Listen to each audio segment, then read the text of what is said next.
today by the Arizona Cardinals. And remember, it really makes a lot of sense. For Kirk Cousins, he's in a similar situation where he has to play for the minimum. So this is not going to be a case where he's just going to come in like Tua and like Geno and like Kyle Murray, where he just takes a salary that is already on the books from another team and moves forward. Certainly seems like he's more likely to wait than jump into a current opportunity. And here's another quarterback situation to monitor, something that I reported with Tom Pelissero earlier this morning.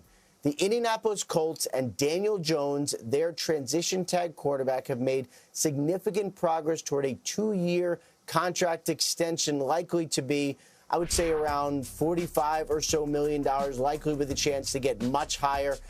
Daniel Jones and the Indianapolis Colts have been working on a deal for some time, ever since he was transition tagged. Alec Pierce signed with Indy on the belief that Daniel Jones would be there for the foreseeable future. They are on the verge of making that happen.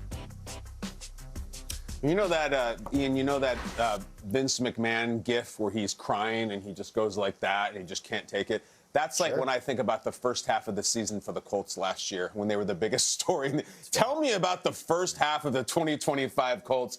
Ian, I love the Daniel Jones news. We're waiting for more Max Crosby stuff. I'm refreshing Ravens Twitter there. Please jump in when you hear anything because we want to hear it, my man. Thank you. Appreciate you. New York area. This is something that makes me smile, and this is like anything is possible, right? Tell us about it. Yeah.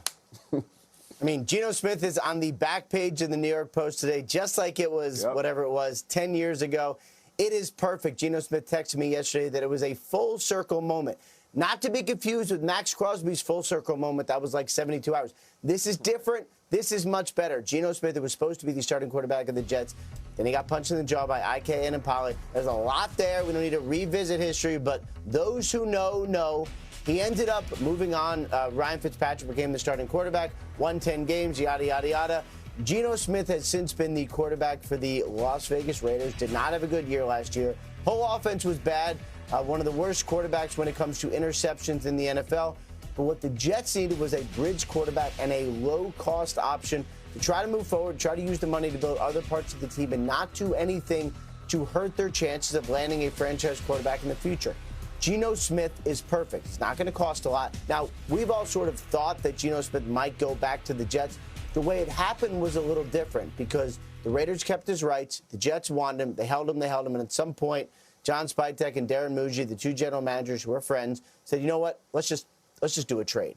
And so the Raiders get his salary, about $3 million or so salary off the books. They get a pick swap from the Jets. The Jets get the quarterback they want with no questions asked, and everyone moves forward.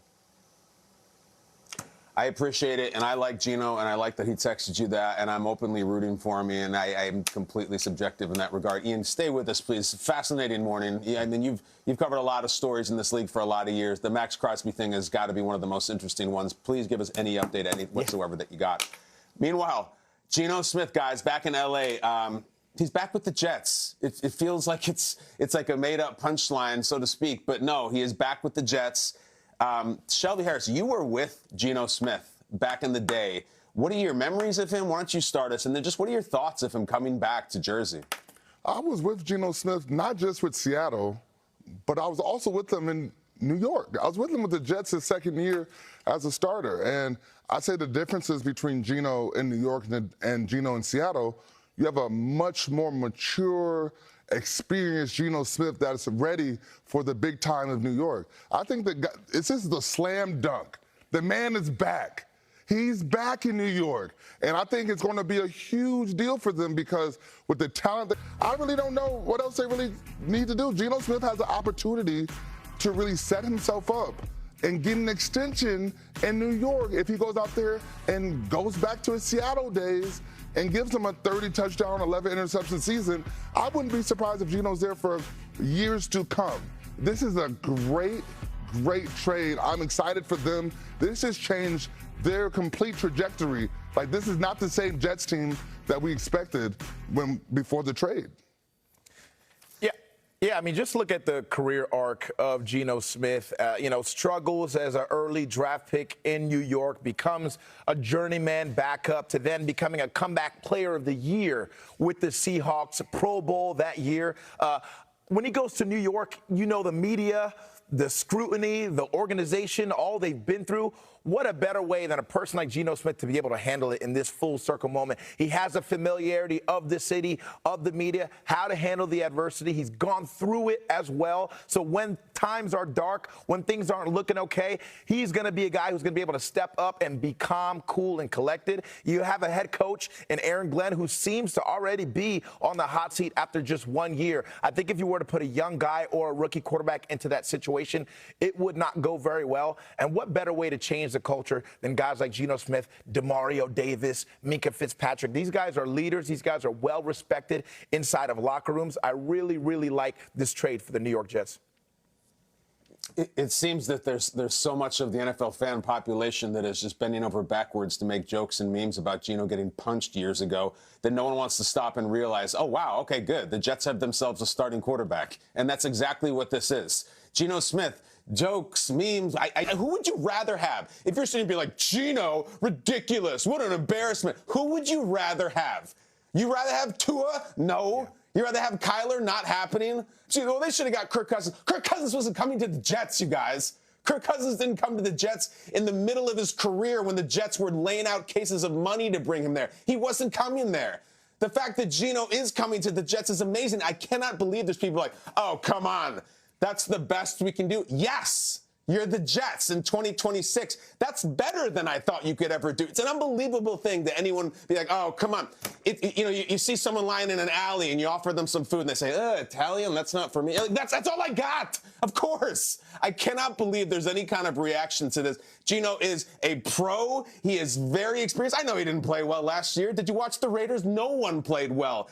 Do you know Geno's had 3 seasons in the NFL as a 100 quarterback rating or higher? I am so in on Geno. I like this for the Jets. They will be respectable. I don't know if they're going to win 12 games. I don't know if they're going to win 6 games. The product is going to be decent because you have a grown-up to just watch over you, and that is a win in and of itself. Are we going back to Ian? Ian, yes? Oh, we're going to Cabinda. Yes, Jason Cabinda, get in here. Yeah, and I've had a lot of time spent with Geno Smith. I got to train with him in Fort Lauderdale at Dr. Reef's, and seeing the level of detail. I mean, this guy was completely different than he looked his first few years in the league. Very mature. Garrett Wilson and Breece Hall. And any other wide receiver, too, who wants to come to the Jets and wants to establish themselves, they have a team with an opening right there. This Jets team just became more attractive to offensive free agents because of Geno Smith. Geno Smith just set that bar. And we're not looking at the Jets as this dumpster fire or anything like that. We're looking at the Jets as a team that you have to be worried about. They have a legitimate quarterback in Geno Smith right now who at his highest can be an all-pro quarterback in this NFL league. So I'm excited. I don't know about anyone else. I don't understand why you would talk trash about this move. Because I think it's a slam dunk is the best move the Jets could have made with the options that were out there. If Geno Smith shows up next year with his B game, like it's not even the best that Geno has. Like it's pretty good, but like it's not the best. His B game, he's still the best quarterback they've had in years. And that includes the healthy Rodgers year where Rodgers was okay, but Geno will still be on that level. So baby steps, all right? You're not going to get the quarterback number 1 in the draft. You're certainly not going to get anybody better than Geno Smith. So it's like, I would hope that Jets fans, and the few that I know I think are a little bit more informed about this, I think this is a win. I think it's the non-Jets fans who are making the jokes. The Jets fans are like, all right, well,